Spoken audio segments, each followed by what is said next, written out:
pessoal, tudo bom? Hoje a gente vai falar do Pickle, aquela biblioteca lá do Python que todo mundo usa, que é muito prática para salvar ali os objetos, as informações. A gente chegou nessa pergunta em algum momento se era seguro usar essa biblioteca em ambiente de produção. E a resposta é não, não é seguro. Não use em ambiente de produção, e hoje a gente vai saber por quê. Continuei pesquisando coisas sobre isso e, cara, surgiram notícias na semana passada sobre alguns incidentes aí, ou um monte de arquivos detectados aí no Hugging Face, né, que os atacantes estavam subindo arquivos Pickle no Hugging Face com modelos, todos esses arquivos aí com códigos maliciosos embutidos, né, inseridos, explorando justamente essa vulnerabilidade dessa biblioteca que a gente vai falar aqui hoje bastante. Tem um vídeo que eu vou deixar aqui no link também da SANS, que explica com mais profundidade como funciona esses ataques, mas para fins aqui de conscientização praticamente, né, eu montei uma POCzinha, cara, super simples assim. Se você usa, sei lá, o Colab, o Jupyter, e se você faz seus estudos aí, ciência de dados, utilizando o Python, você vai entender perfeitamente, porque é realmente muito simples. Aqui eu vou dar uma demonstração, gente. Vou criar aqui um data frame, salvar no arquivo Pickle, depois a gente vai carregar esse arquivo Pickle, certo? Então aqui a ideia é essa, né? Eu crio um data frame com alguns dados, mas poderia ser um data frame gigantesco, não interessa muito o tamanho aqui. Aqui eu continuo a aplicação, né?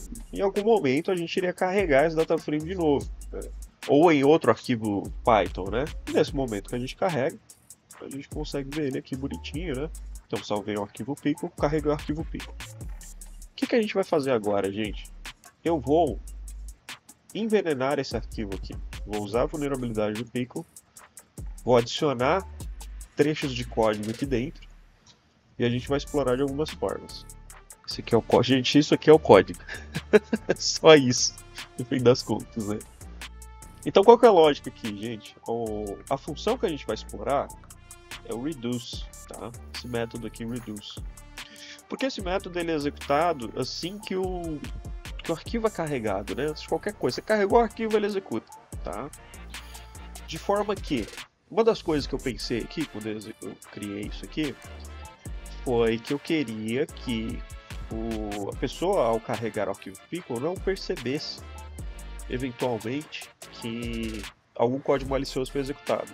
Eu poderia simplesmente executar o código aqui e não carregar o data frame, mas eu quis carregar o data frame que ele funcionasse naturalmente, da mesma forma que funciona aqui no nosso notebook original, mas de forma que ele executasse um código arbitrário junto. Então aqui, ó, para iniciar, eu só deixei um print aqui, ó. Eu adicionei essa linha de código, tá? O código que eu vou executar no eval é o string, né?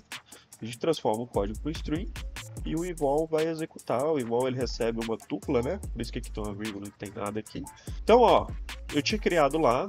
Se a gente voltar aqui no nosso notebook, o que aconteceu aqui, gente? A gente criou o notebook e salvou no arquivo PKL, certo? Então, a gente vai lá no nosso envenenamento e vamos rodar isso aqui, tá? Beleza? Arquivo dataframe original PKL envenenado com sucesso, ok? Se a gente for lá no nosso notebook e tentar carregar esse arquivo, igual a gente fez alguns minutos atrás, ele vai executar um código, tem que executar um código arbitrário, tá? Que é onde a gente vai testar se de fato a vulnerabilidade está sendo explorada, né?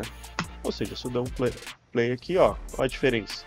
Vai funcionar normalmente, porém, ó, código injetado. O nosso print ele foi executado aqui, ó, no momento que a gente rodou o nosso arquivo original. Então, esse é o primeiro prova de conceito, né? A gente consegue, de fato, executar um código aqui sem mudar absolutamente nada no nosso código aqui original. Não precisa importar nenhuma outra biblioteca ou criar outro tipo de objeto aqui para isso aqui funcionar, gente. O próprio Pickle,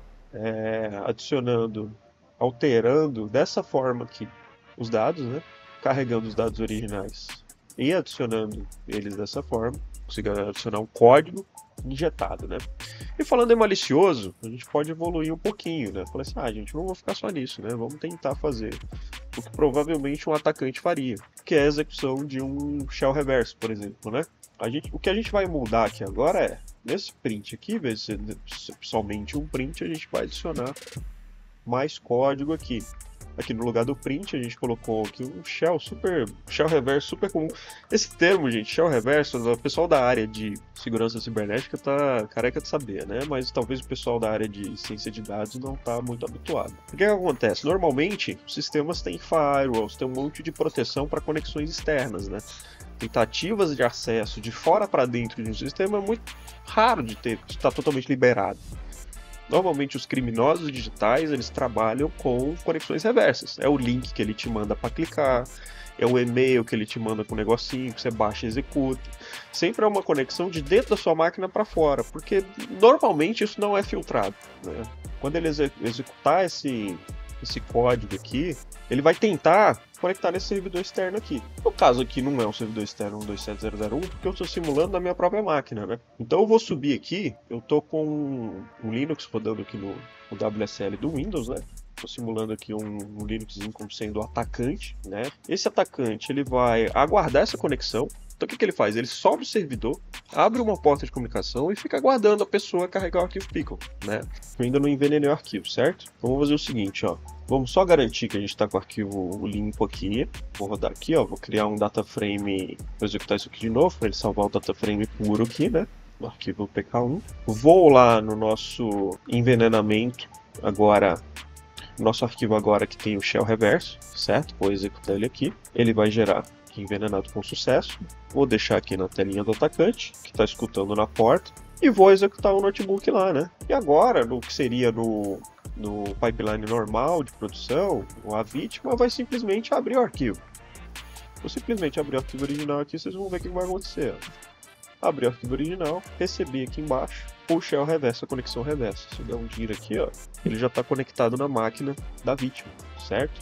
Aqui, ó, o EMI, eu tenho aqui o usuário que está executando o notebook aqui em cima. E, gente, olha só que interessante, isso aqui foi intencional. Não tem absolutamente nada diferente aqui de uma execução normal de um carregamento do arquivo Pickle. Ó, não apareceu nada aqui diferente. Só a classe, belezinha. Cara, e o data frame está funcionando normal. Vocês entendem o perigo? Eu acabei de abrir o arquivo, só que ele tinha sido envenenado. E no momento que eu abro, ele abre a conexão aqui com a máquina do atacante. Ó. Ele está dentro da minha máquina. Quem é da área de segurança aí sabe que depois que você tem um shell, mano, já era. Aqui é só fazer a escalação de privilégio, né? No caso aqui eu estou com o usuário normal. Mas inclusive se essa aplicação aqui estivesse rodando no usuário administrativo, né? O usuário root, já era. Né? Já teria dominado completamente o sistema. Aqui eu posso executar o que eu quiser. Tudo na máquina. Se eu executar o calc aqui, ele vai executar na máquina da vítima, né? Esse código aqui, por exemplo, poderia ser um stager, né? Não precisa nem necessariamente ser um shell reverso. Você pode colocar outros malwares ou sistemas mais avançados aqui. Poderia ser um ransomware. Imagina um ransomware. Gente, a grande questão que isso aqui é perigoso é pelo seguinte. Vamos lá, vamos desenvolver mais analisando isso aqui. A gente executou um código que envenenou o arquivo. E aqui no nosso notebook não tem absolutamente nada alterado. Porque imagina se você tivesse realmente um insider dentro da sua empresa, alguém lá que tem acesso aos arquivos, que tem acesso à máquina, ele poderia vir aqui, importar uma biblioteca, adicionar uma função, rodar algum código aqui dentro para ficar extraindo dados, extraviando coisas. Só que isso seria facilmente detectado por investigação forense depois. O grande problema disso aqui, gente, é que nesse código aqui, que provavelmente é o que vai aparecer nos logs lá, tipo, o arquivo Python foi executado em tal máquina, processo número tal. Quando o investigador vir olhar isso aqui, não tem nenhum código aqui abrindo conexão para lugar nenhum. Ou seja, você consegue ofuscar, você atrapalha a investigação trabalhando dessa forma. Aí, óbvio, como o Pickle já é conhecido como sendo um problema, o nosso investigador poderia dar uma checada nos arquivos Pickle. Aqui só tem um, mas imagina que fosse um arquivo com mais de, sei lá, centenas de arquivos sendo carregados, né? Já seria mais difícil. E outra coisa que dá para fazer, gente, da mesma forma que a gente veio aqui e criou esse arquivo alterado dentro de um código Python, vocês entendem que eu posso fazer um código Python que reverte esse arquivo e volta ele para a condição original depois de executado? Ou seja, tem como evoluir essa ideia para, depois que eu abrir aqui, ele executa a conexão reversa e ele volta lá no meu arquivo original e retorna o arquivo do jeito que estava antes. Acabou. Não tem vestígio. Vai ser muito difícil descobrir de onde saiu aquela conexão, de onde saiu aquela invasão. Por isso, gente, que é perigoso ter esse tipo de coisa dentro do sistema de vocês. Então, assim, falando aqui agora de algumas recomendações, né?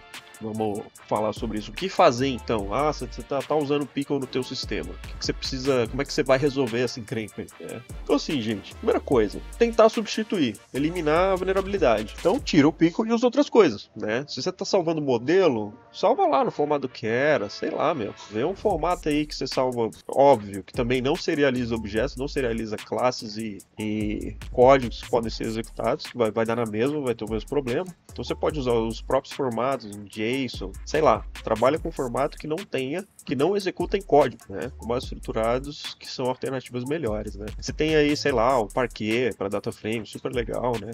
Outra coisa que você pode fazer, e você fala assim, não, mas eu preciso usar o Pickle, não tem jeito, cara. Tá tudo feito nesse negócio, eu não posso tirar. Você pode ter uma política de assinaturas digitais em todos os arquivos, que é o seguinte. Assim que você gerar o Pickle, você vai tirar um hash dele e você pode fazer uma assinatura digital. E antes de carregar todos os arquivos dentro do seu sistema, porque pode acontecer, gente, você está gerando o arquivo num cliente e abrindo um servidor, por exemplo. Né? E se você tem se for pensar em Zero Trust, né? Você não pode confiar nas pontas, né? De repente o app está rodando num celular, alguma outra coisa que está te mandando esse tipo de arquivo. Você não pode confiar no que está chegando, né? Que pode estar vindo de um atacante também. Então, se tem algum sistema que transfere arquivo Pickle entre hosts, né? Você tem que ter um processo de validação assinatura digital. Isso aí é imperativo, tá? Né? Porque se você pensar que o cliente está fazendo essa assinatura, também pode ser comprometido de alguma forma, você pode rodar a deserialização dentro de um sandbox. Então, assim, é um ambiente seguro, que, sei lá, se rodar um malware, alguma coisa não vai sair de lá. Você faz essa deserialização dentro do sandbox e detecta se alguma coisa aconteceu.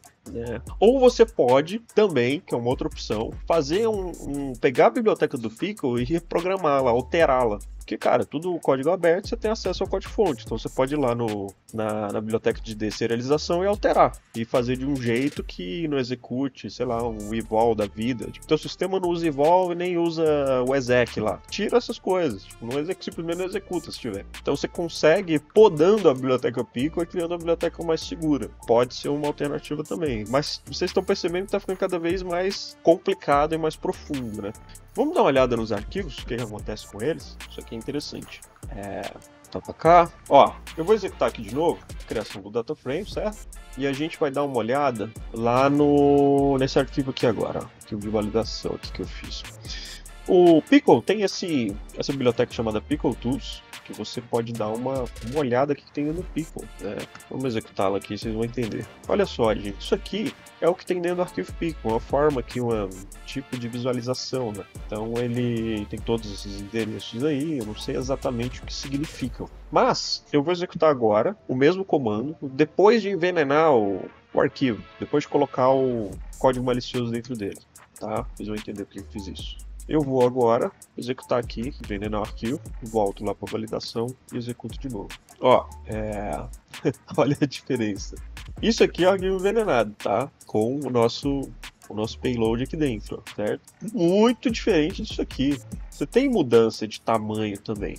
Então você pode usar alguns indicadores desses para identificar se tem alguma coisa errada. Se está variando alguma coisa, enfim. Mas ó, só de bater o olho no arquivo, você já consegue perceber que tem uma diferença. É engraçado porque lá no site aqui nosso site aqui ele dá justamente esse exemplo. Ele mostra aqui um Pickle Tools também, né? Usando a mesma ferramenta, só que ele tá rodando ali no shell. E ele tá mostrando, olha lá o interessante aqui, cara, justamente nessa parte aqui, ó. Tá vendo aqui, ó, Remote Host com IP, Remote Port.